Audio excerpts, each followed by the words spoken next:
Hello, you're through to Sports Chaplains UK. My name is Warren Evans, and we are talking about the 5 peaks of mental health, and that's the mental health challenges. And I have a special guest with me, my friend, good friend actually, and has been for a long time and will be for a long time if you've listened to the first podcast. The first podcast was about depression, some great tools there, great nuggets. If you go back and listen to that, I'm sure you will find it helpful.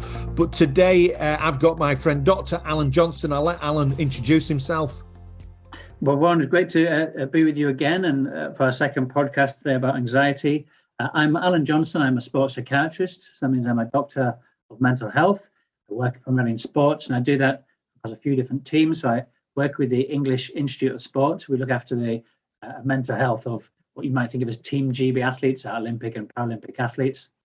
I work with the League Managers Association based at St George's Park, looking after the mental health of England's football managers. I'm physically based in Leeds. A lot of the time I have a couple of clinics in Leeds.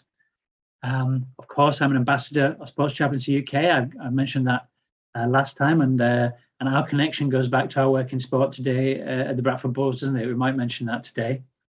But I'm many other things. You know, I'm a doctor. Some people see me as a doctor, but I'm a husband, I'm a dad, I'm a son, I'm a neighbour, and so I hope I draw on some of those other things, some other bits of life where I'm helping athletes.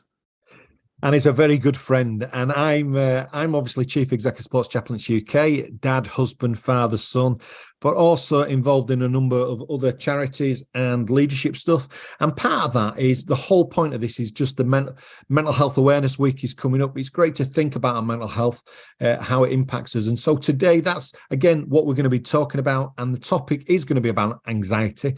So Allan, just tell us a little bit of the medical understanding of what anxiety is and what that looks like for us. And the lenses that we're going to be looking at it through is, yes, through elite sport, but also through, for a better phrase, Joe Blogs like me, how it impacts Joe Blogs, how we can help people, and how we can signpost people most effectively.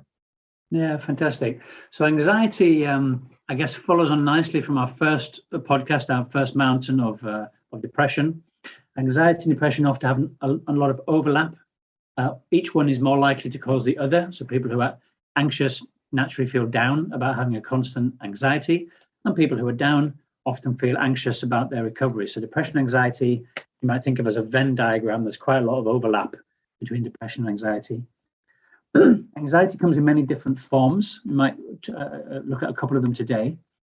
What do they all have in common? Well, anxiety has these biological and cognitive symptoms that we talked about in our first podcast around depression. Of course, the symptoms are different, but anxiety can affect us physically or biologically. So, for example, we may have symptoms such as muscular tension, a tremor, nausea or sickness, a diarrhea or constipation. It can cause us to feel hot or sweaty or tense, headaches. Anxiety can cause a range of these physical symptoms. And anxiety can cause a range of cognitive symptoms, so it can affect our thoughts in some characteristic ways, but of course around worry, stress, panic. Anxiety can cause something called anticipatory anxiety, which is where you fear something coming up. And often the fear of something is worse than actually doing it. So that a person that has a fear of flights, the build up to going on holiday and getting on the plane will be worse than actually, being in midair at 52,000 feet. Anticipatory anxiety is a big feature of many types of anxiety. And then there's something called catastrophizing, which is a type of anxiety whereby to put it in simple terms, we might make a mountain out of a molehill.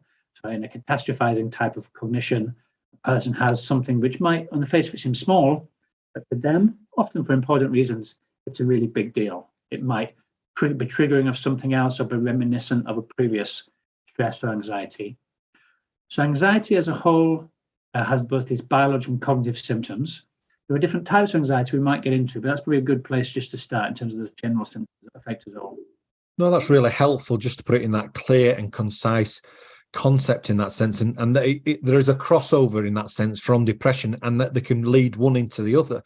But I guess from a symptoms perspective, is it easier is anxiety easier from an observation from an individual to observe in that sense? But that's a very good question. Perhaps yes, yeah. As part of my work, I would take a history. So I would do an assessment. I would talk to the person about all the things around their symptoms. So the presenting complaint is sort of what's up, doc? What's going on with the person? And then, of course, their past medical history, their family history, their personal history and upbringing, how that might contribute or protect the person, medications, drugs and alcohol, contact with the police, risk assessment. That's a history. I would talk to a person often for an hour or more to gather all those details about their history. But another element of what I do as a sports psychiatrist is called the mental state examination. And those are observations. What can I see? What can I hear? What can I observe? And as you said, many types of anxiety are observable. They're things that a layperson, can see. We might look at maybe two types of anxiety. There's something called generalized anxiety. If you think of general anxiety, if it's a wave form, it will be a general anxiety there most of the time. So it doesn't really vary that much, but a moderate 7 out of 10 anxiety, where a person almost constantly has some of those feelings: tension, nausea, worry, catastrophizing.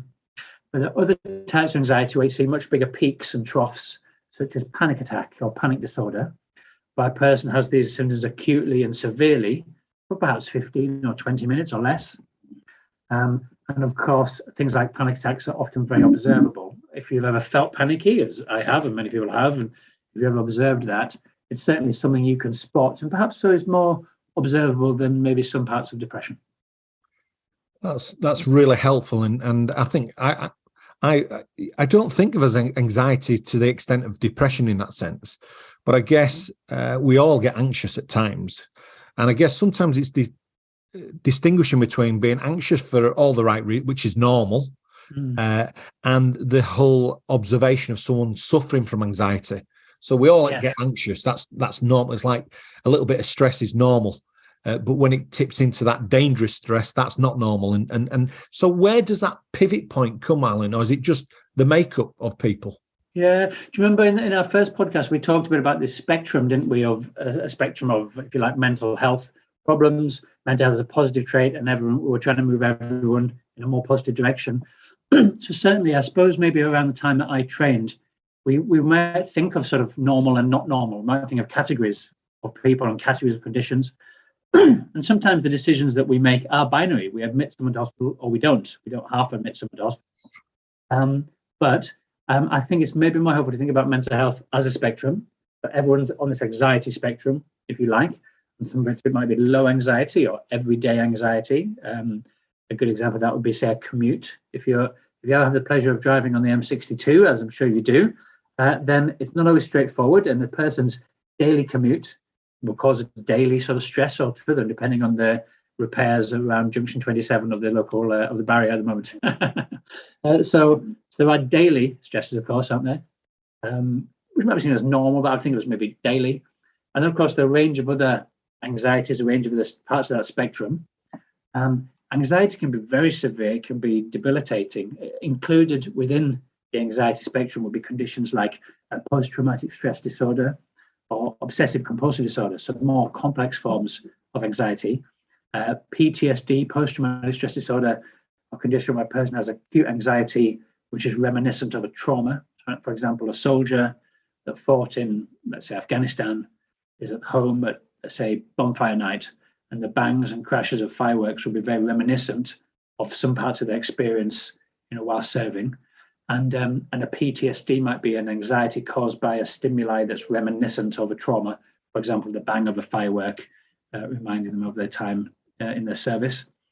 Obsessive compulsive disorder, another type of anxiety that can be very severe, where a person has an obsession, so a recurrent worry going around their head, but it leads to an action, a compulsive action. So classically, it might be a worry about hygiene or hand hygiene, and we've had a lot of that with COVID in the last few years, haven't we? About washing your hands and all of that, but it might lead to the compulsive action of washing your hands unnecessarily, and that action reinforces the worry. So OCD is something that goes around in circles. As a person has a worry that leads to an action that reinforces the worry.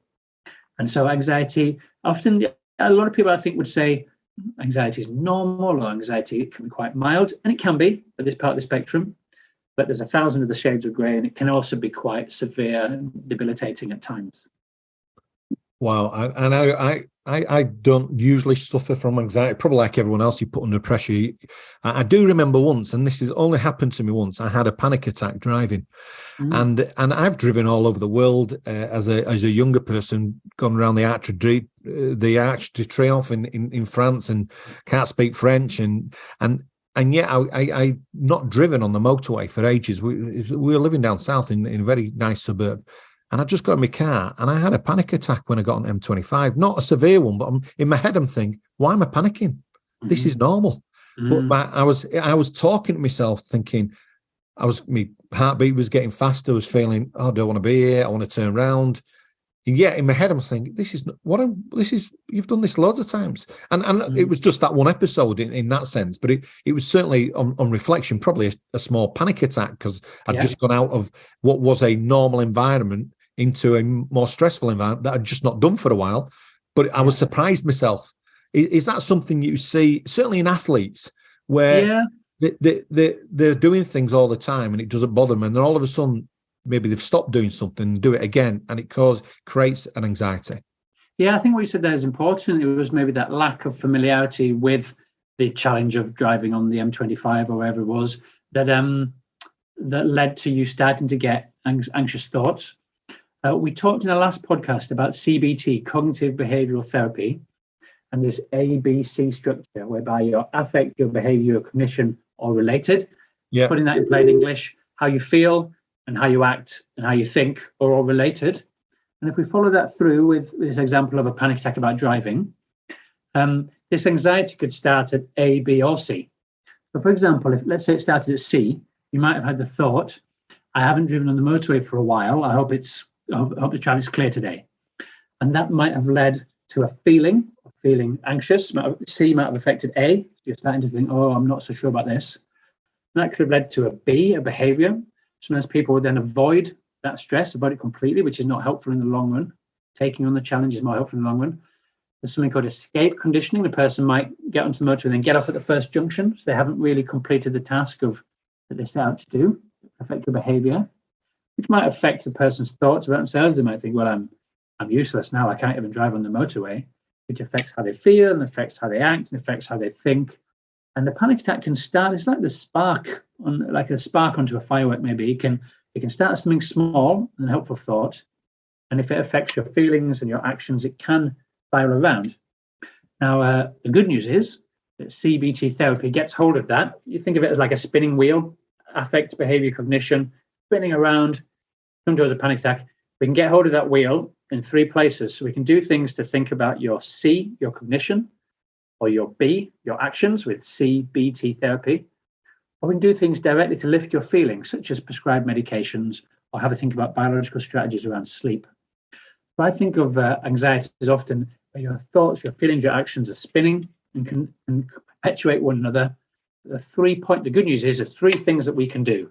We can look at your thoughts, we can look at your actions, we can look at your feelings, and we start to turn this around in a positive direction and improve mental health. And that's one of the wonders of CBT therapy. That's really helpful about the spinning wheel and grabbing hold of it like a steering wheel, and on some sense taking control back rather than losing control. That is a really helpful analogy, Alan, on that one. So when we're looking at from elite athletes, let's look at it from your lens of elite athletes then. How does that impact athletes, or what would be one of the things that could impact an athlete to make them anxious or anxiety, cause anxiety? Yeah, great question. It's worth recapping, I suppose, on the things that set athletes apart from the rest of us, from as normal human beings. And we touched on that a little bit last time, but I might expand a bit on one of those areas if we have time. We talked about the pressure that an athlete is under to perform. We said that, of course, you and I want to do a good job. We want to do a good job today. But if we're at 85% of our best, that might be okay today. Whereas if an athlete's at 85% of their best playing away at Old Trafford, that might not be good enough. So an athlete's under a different type of performance pressure. We talked about travel. Some sports would not travel so much. And other sports like cricket, the international cricketers are away in the Indian Premier League and then touring New Zealand and a quick trip to the Caribbean before coming home for the 100th this summer. And athletes cricketers would travel an awful lot. But I wonder if it's worth touching on the media, because you just made me think about that with your analogy of being unfamiliar with motorway driving. So I've seen a number of players. I'm thinking of a rugby league player who I was working with, and he would play in front of 20,000 people at Headingley at times. He'd be absolutely fine with noise of the crowd, what you might think of as banter or sometimes abuse, pressure to perform, playing away, travel. But for him, speaking to the media was a huge anxiety. And he'd often be winning man of the match, and someone would put a microphone in front of his face, and he'd need to do media, what the players talk about, doing a bit of media afterwards. It might be a post-match interview, it might be on TV or radio. If he's not selected, not playing, he might be used before the match in their corporate suites to, a post-match interview. And he had acute anxiety. You could call it a phobia, a specific fear around speaking to the media. How did we improve that? Well, there's a type of CBT therapy called graded exposure. And I'll just speak a little bit about. So graded exposure means taking on a challenge in steps. So as someone who hadn't driven on the motorway for a while, almost the worst thing you could do is avoid motorways. We'd want you to continue to drive and to aim towards motorway driving in steps. We could do it different roads, different times, rush hour, not rush hour, different speeds. And so with our rugby league player, we wanted to get him to practice speaking to the media, but not straight away on Sky Sports on a Friday night after the game. We wanted to practice in stages. So practice public speaking, practice speaking to his family, practice doing the corporate suite stuff first, do it at a good time, do it at a less good time, do it for bigger and bigger audiences. And graded exposure is taking on a challenge in bite-sized chunks, aiming towards that challenge in steps, and a person can gain confidence from making each step. And so that's one example maybe of how we would apply that in an elite athlete who was very used to playing in front of 20,000 people, but was really anxious about speaking one-to-one in the media. That's an interesting analogy, because I think it's one of the worst fears for everyone. In that sense, it's different when you're used to, and if people look at me and think, oh, you're used to public speaking. I actually don't do that much public speaking compared to some people. And it's still they say you have a good face for radio. That's what I've heard. Thanks. God bless you, Allan. Touche. But I think it's one of those common things that's always mentioned. The biggest fear that people have is public speaking. Maybe the fear of failing, maybe the fear of not feeling like you've got to be an expert. But it's interesting that you can be such an expert in one field, but sometimes it's transferring that skill set across, I guess, and giving people confidence. And I love how you give those analogies, because most people don't speak publicly, so therefore they never get the opportunity to speak publicly to get over that fear, I guess. So that's a great analogy. Yeah, it works with any challenge, really. I would use this therapy called graded exposure with all sorts of things. It could be something really simple. A phobia is a type of anxiety, a specific fear. If someone has an arachnophobia, a fear of spiders, we wouldn't take them straight to the Amazon jungle and throw them in the rainforest savannah of spiders. We'd do this in stages. We'd talk about spiders, and we'd look at Google images of spiders and YouTube videos of spiders, and we'd have consultations with small, medium-sized, big-sized spiders. If the person was wanting to take on the challenge of the Amazon, we definitely want to break that up into stages. And we apply that to anything: public speaking, taking on a new sport, moving into a new job. Maybe a person's moving jobs or moving churches or moving communities. There might be ways of easing yourself into the job by finding out more about that community, having a visit to a new place of work, speaking to the last pastor or chaplain. There might be ways in which a person can ease themselves into a challenge, which is basically graded exposure. That really, as you've said that and shared that, it makes it so obvious why people have struggled to come out of COVID when they've been in forced isolation, which can have its negative impact, obviously, but also then coming back out of isolation, not in the same graded way, has, I would suggest, impacted as many people as going into isolation as it is coming out. So we're now in an potential unhealthy position where people feared going into isolation, now fear coming out of isolation, if that makes sense. That makes a lot of sense. And in fact, you've just sparked a thought in me, which is about challenges that can come suddenly or in stages. And so coming back to elite athletes, I'm thinking of the challenge of retirement. A lot of athletes would feel anxious about retirement. You would have worked with athletes. I think we work together with athletes at Bradford who are planning their retirement, thinking about life after sport. A rugby league player, if they have a good career, might retire at 32, 33. And so they have an awful lot of life left, don't they, after retirement? That's something that affects athletes. The way that I hope to retire, hope it's not too long away now, but the way I hope to retire will be probably in stages. I'll be able to grade my work. I'll be able to reduce gradually, cut back on days, do other types of work as I reduce types of work. But athletes often retire like that, don't they? And if an athlete has an injury, they literally might retire as something breaks or something fails. And so retirement is a big challenge that athletes have, where it's harder for them to grade their way out of their role, all the self-esteem and camaraderie and friendships they get from the role. When jobs end suddenly, as there's something to do with athletes or managers, we're looking to do graded exposure, but that can be really challenging in the world of sport. That's really interesting, because I think now about identity, and I've always shared with people, an athlete retires when most of us are in the peak of our career and they've got to find a new career. But what people forget is they've been in that career since the age of 5 or 6, not when we've walked into a career path of maybe 21, 22. They've done it since they were 5. And so they have done a lifetime in that sense, but through their adolescence in that sense, and then have to hit that. And I think it's really interesting then. And I always say, to be the elite of the elite, you're on the spectrum. You've got to be on one level. You've got to be so focused and so disciplined. You've got to be on the spectrum, however you want to phrase that spectrum. But then how do we as individuals, with that anxiety, with that frustration, with, I guess I like this phrase that you're using, graded exposure, but they, like you've just said, an athlete can get injured tomorrow. Yeah. And their graded exposure, however well they plan, it's like me planning for my pension, putting everything into a savings policy, and it goes up in smoke. And all of a sudden, all my thought process of my pension has gone up in smoke. And what do I do now? That is I guess I want people to understand the added untold pressures on an elite person. Yeah, that's very true. In a sense, really, it's a bit of a rule of thumb, but you want to grade your way into any challenge as far as possible. Clearly, if an athlete breaks their leg and has to suddenly stop sport, that's very hard to grade. But a lot of effort went into our play. This is now 10 years ago, isn't it? We worked together at Bradford Bulls. That's frightening.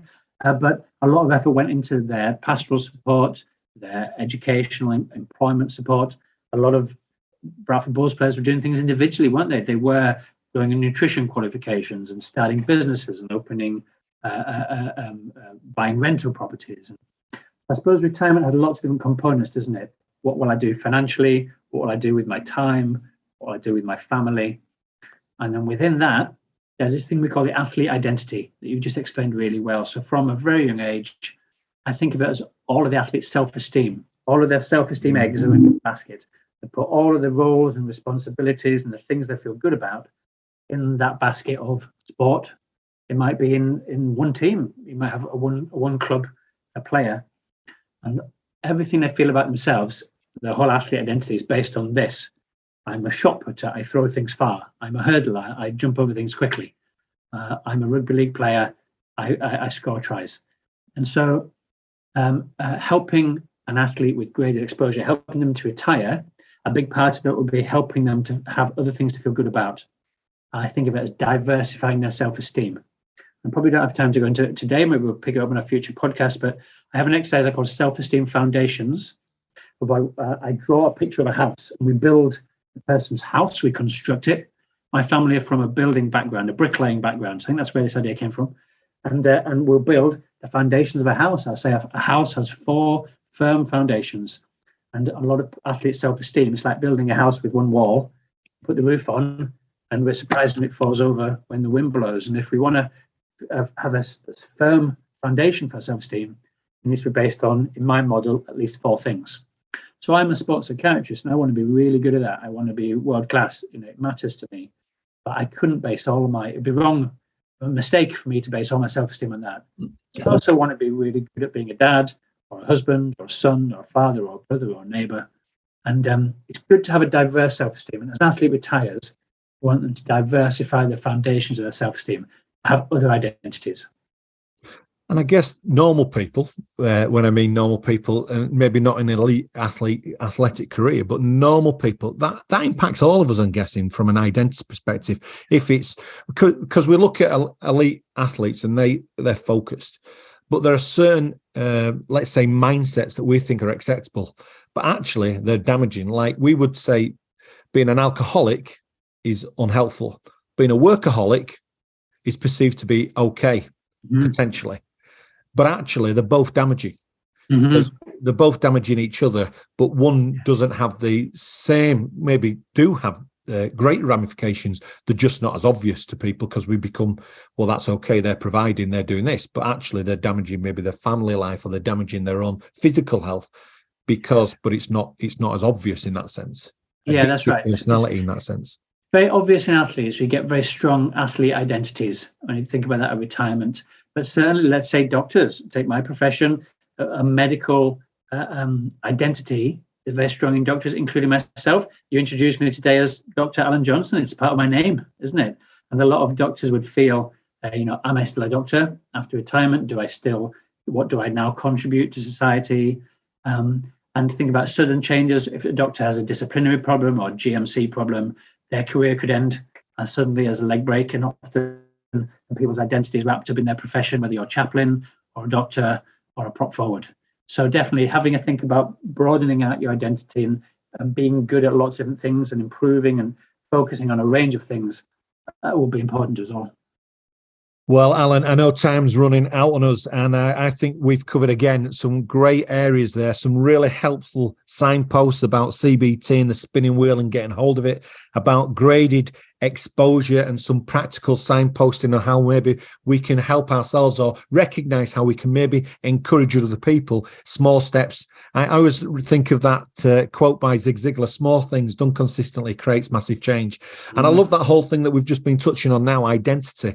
And identity means so much, body, mind and spirit. And certainly for me, faith has a huge impact, as it does on many people. I just don't think we express it very well, but certainly it's not just in isolation, is it? Everything in our lives impacts us, and so I'm really pleased that you've been able to take time out of your busy diary, share some great helpful tips. And if you are struggling with anxiety, and if you are struggling with some of those things that we've touched on today, there is help out there. You're more than welcome to email us at admin@sportschaplaincy.org.uk, but there are great organisations out there that will help you. And if you do email us, we'll signpost you. If we can't help you, signpost you to the appropriate support mechanisms out there. But I just want to say thank you, Dr. Allan Johnston, and good friend. And you've been a blessing, and I'm sure what you're sharing will be really helpful to so many people. Thank you, Warren. Thanks. Guys, we're going to do another podcast. It's the Mental Health Awareness Journey. So thank you for joining us today, and I look forward to you joining us on our next podcast. Take care.